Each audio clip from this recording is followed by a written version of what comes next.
What I love about sketching on location is how it takes you to new experiences. We're out at Raptor Incorporated, just outside of Cincinnati. It's a bird sanctuary where we're going to be drawing 3 wild animals today. Fascinating opportunity to study these new creatures. So I'm Marc Taro Holmes, and this is Urban Sketching in the Wild.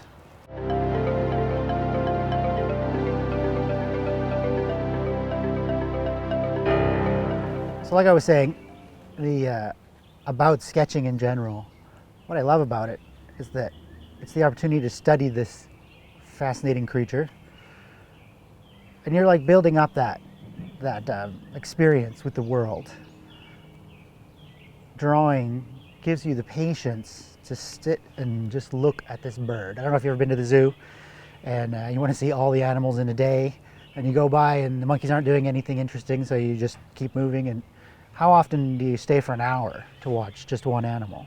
So drawing is something that does that for me. It unlocks the patience button and lets me just sit and study and learn and really get something out of the experience that I frankly wouldn't get. For me, in my personality, I wouldn't get any other way. I want to get into the head here. You might have seen in the other shot I had a black brush pen, and here I've got the same brush pen in a red barrel, so because I'm carrying red ink in this one. So I give myself a little clue. I have to buy these color-coded pens, so when you're just grabbing tools out of your bag quickly on the fly, you don't surprise yourself by what color it actually is. Everyone is better at drawing because we learn to write with a pen, so everyone is better at drawing than painting for the first couple of years.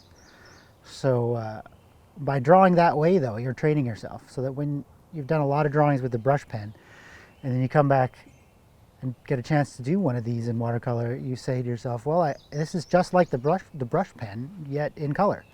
So that's kind of neat that it all works together.